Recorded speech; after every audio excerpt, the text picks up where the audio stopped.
तो जैसे मूल की बात भरत जी ने कही, यही बात श्री हनुमान जी ने कही। हनुमान जी क्या कहते हैं, अशोक वृक्ष में छिप कर बैठ गए ऊपर। किसी ने कहा जानकी माता नीचे बैठी हैं और तुम ऊपर बैठे हो, यही संत का लक्षण है क्या? हनुमान जी ने बड़ी सुंदर बात कही। उन्होंने कहा कि अपने अपने देखने का ढंग है। देखो सही बात तो यह है कि वृक्ष में जो महत्वपूर्ण होता है वह नीचे ही होता है, मूल तो नीचे ही है, और हमें ऊंचाई मिली है, ऊंचाई में फल फूल होते हैं। तो हम ये देख रहे हैं क्या, बोले ये फूल को जो ऊंचाई मिलती है वह मूल के कारण मिलती है, और हमें भी जीवन में जो ऊंचाई मिली है उसके मूल में तो भगवान की कृपा ही है। यही हम देख रहे हैं, जानकी माता तो नीचे बैठी है।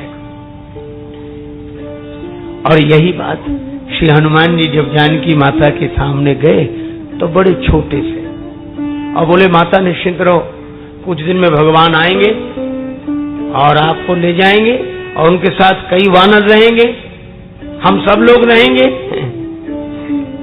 जानकी माता ने देखा इतने छोटे से हनुमान जी, और माता से कह रहे निश्चिंत हो जा, हम लोग आएंगे राम जी के संग। जानकी मैया ने कहा कि बेटा हनुमान, क्या सभी वानर तुम्हारे जितने हैं? हनुमान जी बोले माता कई वानर तो बहुत छोटे, हम तो उनमें बहुत बड़े। सीता मैया बोली तब तो हो चुका हमारा उद्धार। हनुमान जी बोले कोई संदेह है? जानकी माता बोली परम संदेह। तब हनुमान जी क्या करते हैं, सुन कपि प्रगट कीन निज देहा, सुन कपि प्रगट कीन निज देहा,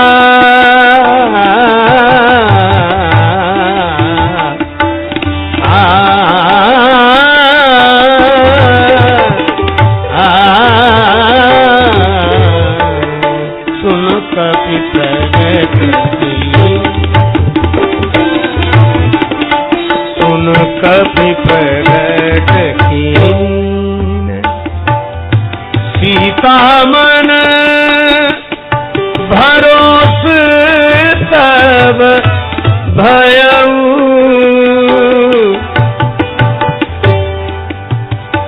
पुनि लघु रूप पवन सुत लयउ, सीता मन भरोस मन भरो। सीता मैया को भरोसा हो गया। फिर श्री हनुमान जी छोटे बनकर आए सामने। जानकी माता ने कहा बेटा हनुमान, जब तुम इतने बड़े थे इतने छोटे बनकर कैसे आए? हनुमान जी बोले माता दो कारण है, बेटा कितना ही बड़ा हो पर माँ के आगे तो छोटा ही है। और सचमुच जीवन में किसी भी व्यक्ति को कितनी भी ऊंचाई मिल जाए पर भगवान की कृपा के आगे तो छोटा ही है। और दूसरी बात यह, हनुमान जी ने कहा कि मैं तो छोटा ही था, फिर इतने बड़े कैसे हो गए? हनुमान जी बोले जानकी माता, जिस पर आपकी कृपा दृष्टि पड़ जाए वो छोटा भी बड़ा हो जाता है। यह मेरा नहीं है तो आपकी दृष्टि का कमाल है। लोकप हो ही बिलोकत तोरे, तो ही सेवत सब सिद्धि कर जोरे। यह है संत का भाव। तुलसीदास जी की बात फिर दोहरा दूं, एक दिन मैंने कहा था, वे कहते हो तो सदा खर को असवार, तिहारे नाम गयंद चढ़ायो। अच्छा आप ऐसे सोचें, जैसे कोई पिता अपने पुत्र को गोद में लेकर खिला रहा हो वात्सल्य से भरकर, अब उसने अपने दोनों हाथ से ऐसे पुत्र को ऊपर उठा लिया और अपने से भी ऊपर उठा दिया, हाथ से ऊपर उठा दिया। तो अब एक बात बताओ, वह बालक बाप से भी बड़ा हो गया, ऊंचाई पर पहुंच गया। तो यह बालक की योग्यता है कि पिता का वात्सल्य है। अपने हाथ पर उठाए, ये बालक का कमाल नहीं है, यह तो पिता के हाथों का कमाल है और उसके हृदय का भाव है। अब बालक ऊपर देखकर सोचे कि बस हम ही हम हैं, हमारे अलावा कोई नहीं, और हम तो उससे भी बड़े हैं जिसने हमें पैदा किया, हम उससे भी बड़े हैं जिसने हमें पैदा किया। और आप कल्पना करो कि पिता इस अभिमान से परिचित होकर अभिमान दूर करने के लिए दोनों हाथ छोड़ दे, तो नीचे धड़ाम से गिरते ही पता, अरे आप भी थे, हमको तो पता ही नहीं था। तो जैसे पिता अपने पुत्र को वात्सल्य के कारण अपने हाथों की ताकत से अपने से भी ऊपर उठा देता है, तो वह बालक सोचता है कि मैं तो असमर्थ हूं, मैं तो चल भी नहीं सकता, मैं तो गोद का बालक हूं, यह तो पिता की करुणा है कि मुझे अपने से भी ऊपर उठा दिया, यह उनकी कृपा है। बस जैसे पिता का पुत्र के प्रति वात्सल्य भाव होता है, इसी तरह भगवान का अपने भक्त संत के प्रति वात्सल्य भाव होता है। वे अपने करुणा के कारण अपने से भी ऊपर स्थान संत को देते हैं। यह संत को सोचना चाहिए। और भगवान कहते हैं, देखो भाई, मैं देखो समदर्शी मुझे कहे सबको, भगवान कहते सब मुझे समदर्शी कहते हैं, तो कहें पर मैं हूं नहीं। बाली ने तो यही कहा था, समदर्शी रघुनाथ, पर भगवान कहते हैं सेवक प्रिय अनन्य गति सो। मैं विशिष्ट मानता हूं संत को, भक्त को। तो समता की बात भी भगवान ने कही, पर उसमें भी एक शर्त लगाई। अद्वैत की बात तो कही, पर उसमें एक विशेष बात जोड़ दी, सातों सम मोहिमय जग देखा, पर मोहिते अधिक संत करी लेखा। भगवान ने धनुष को ऊपर उठाया, बहुत ऊपर। किसी ने धनुष से कहा कि बड़े बड़े राजा लोग तुम्हें उठाने के लिए आए, तब तो तुम उठे नहीं, और एक नन्हे से राजकुमार राम जी के हाथों उठ गए, शर्म की बात है। धनुष ने कहा कि हमारा उठना भी बड़ा अच्छा। कहा क्यों? बोले हम उठे तो राम जी के हाथों में ही उठे। और इसका अर्थ यह है कि हम उठे माने ऊपर उठे, उन्नति हुई, तो उसके नीचे कौन था? बोले भगवान का हाथ। तो अपनी जब जब उन्नति हो तो उस उन्नति के मूल में भगवान का हाथ ही देखना चाहिए। हम उठे तो राम जी के हाथों में उठे। बोले फिर ऐसा उठना किस काम का के गिरा दिए गए? धनुष बोला हमारा गिरना भी अच्छा है। क्या? बोले हम गिरे तो राम जी के चरणों में गिरे, गिरने का अवसर आए तो राम जी के चरणों में गिरे। तो तुमने उपदेश क्या दिया? धनुष बोला हमने उपदेश यही दिया कि भगवान ने अपने हाथों में ऊपर उठाया, फिर हम भगवान के चरणों में गिरे। तो मानो संसार को हमने एक ही उपदेश दिया कि अगर भगवान ऊपर उठने का अवसर आवे, उन्नति का अवसर आवे, तो भगवान की कृपा का हाथ तो देखना चाहिए, लेकिन ऊंचाई पाकर भगवान के चरणों को भूल नहीं जाना चाहिए। इसलिए मैं चरणों में गिरा। हनुमान जी क्या करते हैं?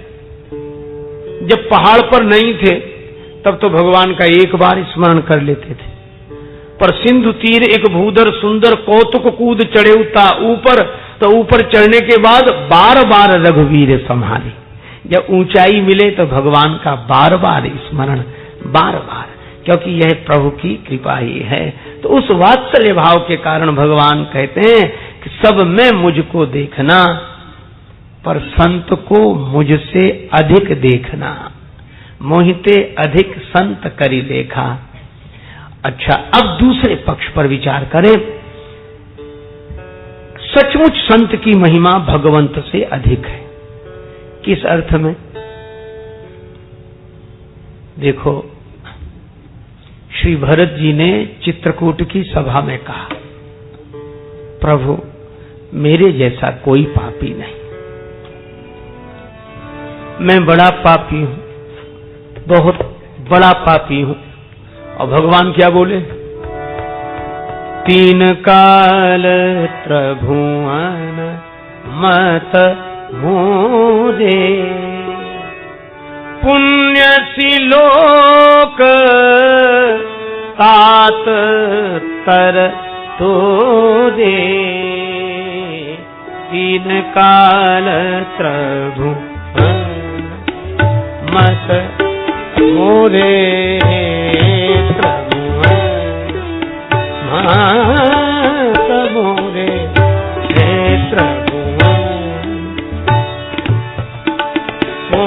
सिलोक तात तार तो दे तीन काल प्रभु तीन काल प्रभु।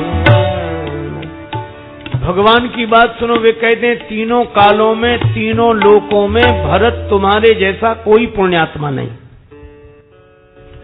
भरत जी के आंखों में आंसू आ गए, प्रभु मैं और पुण्यात्मा, मैं तो पापी हूं, मेरे जैसा कोई पापी नहीं, मोहि समान को पाप निवासु। भगवान ने कहा कि तुम पापी हो, इसका क्या प्रमाण है? भरत जी बोले आपका वनवास, यही लग सी राम वनवासु। श्री सीताराम जी आपका वनवास, लक्ष्मण भैया का वनवास जिसकी वजह से हुआ हो, वह भरत मैं हूं, तो मुझसे बड़ा पापी और कौन होगा? भगवान ने भरत जी को हृदय से लगा लिया, अपने पीतांबर से उनके आंसू पहुंचते हुए बोले कि बस इसी से तो लगता है कि तुम्हारे जैसा कोई पुण्यात्मा नहीं। कहा क्यों? भरत तुम कहते हो कि तुम्हारे पाप के कारण मुझे वन मिला, तुम्हारे पाप का फल है कि मुझे वनवास मिला। लेकिन भरत जब मैं महात्माओं से मिला तो महात्माओं ने पूछा कि राम तुम्हें वन क्यों मिला, तुम्हारा क्या अपराध था, तुम्हारा क्या पाप था? तो मैंने महात्माओं से कहा कि नहीं महाराज, मेरा पुण्य था जो मुझे वन मिला। क्यों? अगर वन में ना आता तो आपका दर्शन नहीं होता, और संतों का दर्शन तो पुण्य से होता है, पुण्य पुंज बिन मिलहि की संता। तो मैंने तो महात्माओं से कहा कि मैं जो वन में आया हूं वो पुण्य के कारण, मोका दरस तुम्हार प्रभु सब मम पुण्य प्रभाव, यह मेरे पुण्यों का प्रभाव है।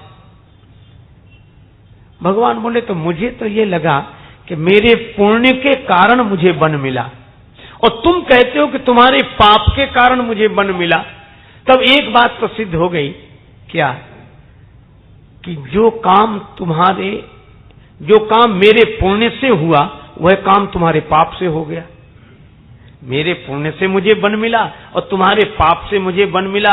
अब भरत यह तो सोचो, जिसका पाप इतना महान हो कि मेरे पुण्य की बराबरी करे, उसका पुण्य कितना महान होगा। इसलिए भरत तुम्हारे जैसा कोई पुण्यात्मा नहीं।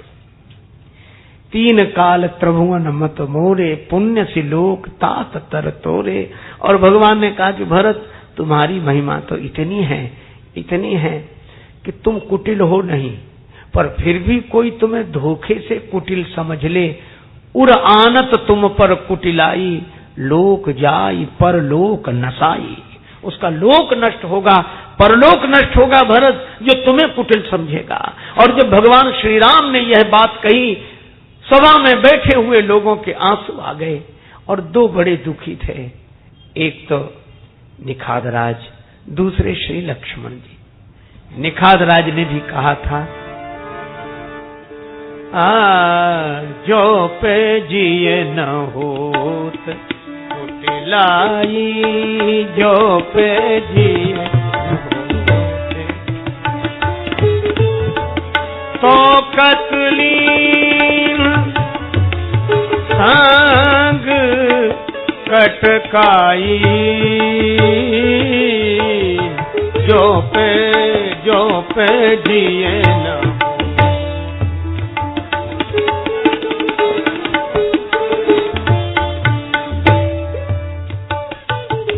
निखादराज ने भी कहा था कि भरत जी के मन में अगर कुटिलता नहीं होती तो सेना लेकर क्यों आते।